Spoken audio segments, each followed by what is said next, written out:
What's going on, guys? Welcome back to the channel. It's been a very long time since I've said that, let alone uploaded a video. Recently, I've been playing a lot of Scrap Mechanic, and I've been building a garage in my survival world. I wanted to make an actual working car lift, as you can kind of see here. This is the idea. The problem was I couldn't find many tutorials showing how to build one with guide rails, so that's what I wanted to do. After messing around with it for a while, I came up with this. It's a piston-powered lift with guide rails, as you can see, that keep the platform level and stop it from leaning, especially when I have a bunch of weight on here, which you're going to notice here in a minute. So it's pretty cool, and it's actually pretty simple to build as well, so we'll get right into it. But before we do, let me just quickly show you how it works. We still have a lot to do with our compound, but it's making some progress. We've copied a little bit of Khan's design for his garage here, and then just updated it quite a bit, made it longer on the left side, and then we're adding a second story right now that's going to connect both garages. But either way, let me stop wasting time. If you guys want to see a tour whenever we're done, I'll do that. But let's go ahead and show you how the lift works. Okay, so we're going to load the truck up on here.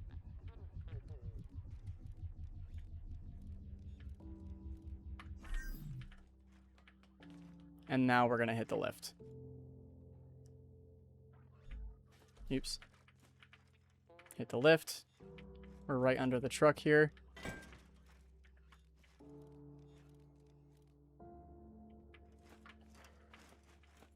Only reason this is happening is because I have the tailgate destroyed from a bot.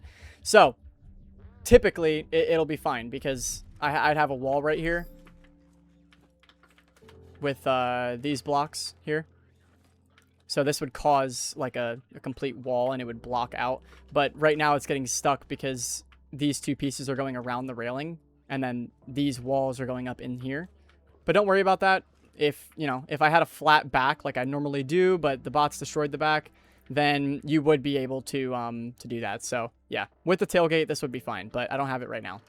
Either way, as we can see, the vehicle has been lifted all the way up here. I'm going to quickly place blocks here. I just realized that these are not filled in. Okay. Perfect amount of blocks too. Lovely. All right. So we're upstairs.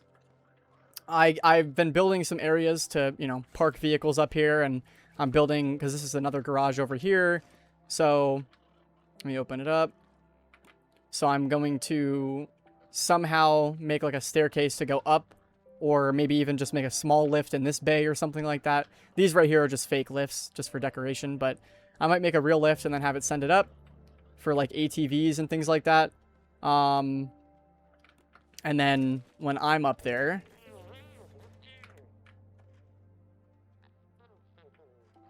I can just either, I can go between both garages easily. So this is kind of the plan here. Oh wow, there's more destroyed on the front too. As you can tell, I've been completely annihilated by these bots recently. It's those jumping bots, I forget what they're called, but from the desert.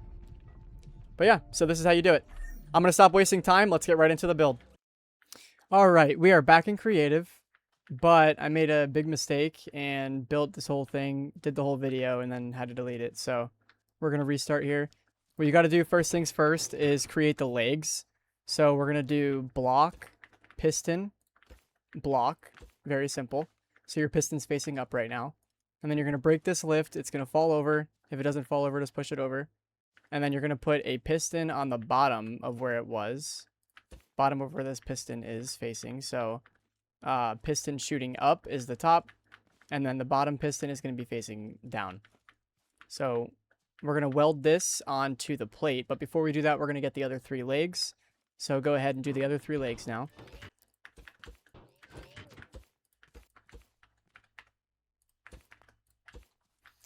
Okay, once you have all four legs, you're going to figure out your platform dimensions. So we're going to go look at mine right now. We have a 1, 2, 3, 4, 5, 6, 7, 8, 9, 10 wide. And then that's a full 16 right there. 17, 18, 19, 20, 21, 22, 23, 24, 25.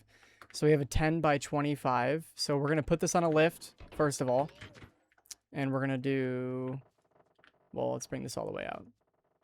So 4, 5, 6, 7, 8, 9, 10. So this is your block right here. One full extension is 16 blocks. So I just did that, and then I did 10 wide, and now we can go 9 more this way because we're at 16. We need 25. 1, 2, 3, 4, 5, 6, 7, 8, 9. Oop. Bring this all the way over.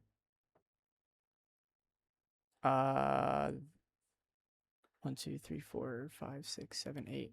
That's 8, so we're going to do one more. Okay, once you have the platform, you're going to get your 4 legs. So let's go back over here. We're going to grab the weld tool, and we're going to weld these to the floor via the block, the bottom of the block. And from my design, I like to go, personally, I like to go 1 block in from the corner and then have a little space on the outside before I do the guide rails. But you don't have to do that. That's my preference. It just looks better in my opinion. I like having a little bit of abstractness. So I'm going to go ahead and do that here. Get the bottom of this block. Bottom of this block. And just do that for all 4 corners, however way you want to do it. So now that we have the platform and the legs put together, we're able to put it up on the platform or the ceiling that's going to hold this lift. But the reason we did this, just so you're aware, the whole legs on the lift, breaking it off, and then doing the platform on the lift and then breaking it, is just to get it all as, is to make it all one whole piece. So you have to take the legs apart. If you do it otherwise, the pistons won't work and they won't like weld properly to the platform. So you'll have like 1 piston work and the other 3 not. So you have to do the lifts like I showed you. But from here, you can take your weld tool and take the top face of any of these pistons here. I'm going to make my life easy and take this one right here, because if I rotate it once, it'll face that way, which is the direction I need. And then I can put this one on that back corner. So I'm going to take this one here. Well, before we do so, I have to delete the old one that I built. Now we can bring this over here. Again, I'm going to rotate it once. And as you can see, it's in the orientation that I need. So now I'm going to go under here, line it up, and boom. It perfectly lines up with the guide rails on the corners. So now we need to connect them up to all the pistons, as I'm showing you here. But what I recommend you do is connect the top ones first, and then each row after that first as well. That way each set of 4 is one whole like row. You know, it's the top set, middle set, bottom set, or you know what I mean. So I recommend doing that, and then from there you can set your pistons. And the main reason you want to do what I just said a second ago is because if you look here, we're going to have the top one be at 15, right? But the bottom one's only going to be at like 3. So if, you know, it just makes your life easier if you do it that way. So go ahead and connect these up next. Now we know the last 4 are these ones that we don't need to adjust much. So we'll try like 3.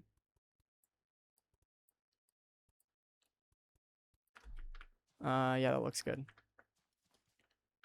Well, we can go one more. So do 4 in my case. There we go. Now, the big thing I recommend as well is to keep your speed in the middle. You don't want it too fast because this right here is just insanely fast. Wait. What's wrong here? Oh. These are the starting positions. Oops. Yeah, you don't want to set your starting positions, which is this first column here. You want to set the activation position, which is your second column here. Okay, so now we can turn the switch back off. It'll go up. But yeah, as you can see, that's way too fast, and that's going to mess up your car and stuff. So, and honestly, even half speed is a little fast for the lift. So if you really wanted to be, like, accurate, I mean, you'd realistically go where I just put it. Well, even that might be a little bit too fast. Like, what's this right here? And obviously this depends on the height, right? But like, yeah, see, this is a perfect speed for this height of a lift. So obviously play around with it. It depends on your height, but yeah, that's pretty much what I would recommend doing. But yeah, this is all you got to do. And now you have a working lift. So this is obviously no weight, right? So right now guiding it isn't very hard. Let's go ahead and put this ATV, my survival ATV on there. I'll have my workshop link in the description if you want to download it. Oh, you know what? This is a little bit too small. So we're going to do the abstract shape like I did in my survival world. I know I recommended not to do that, but I had to in my case. And you know what? It still works. So just be careful with it. I wouldn't make crazy abstract shapes and, you know, like I wouldn't set Unless it's pretty balanced, then that might be okay. But if it's really unbalanced and you have a bunch of weight on it and it's an abstract shape, that's not going to go well. Unless you have, like, if you go way farther out here, you might want to put even more of these beams, right? The beam columns on the corners. But, all right. So let's go ahead and bring the ATV up. There we go. There's no leaning or anything, even with the extra weight all the way out there. And then we can push it back down. Boom, there it goes. Nice and slow. And once we bring it down, we can drive it out. So, yeah. Go ahead and do whatever designs you would like to do from here. But this is how you do it. And in the survival world, all I did was, paint these. You can paint everything in the game pretty much. So I just painted all that stuff. Have fun with it. Do what you want to do. Thank you guys for watching the video. If you enjoyed watching or this helped you, let me know down in the comments. Also, let me know if there's anything you guys would like to see next and I'll work on it. Otherwise, I'll have something for you soon. Later.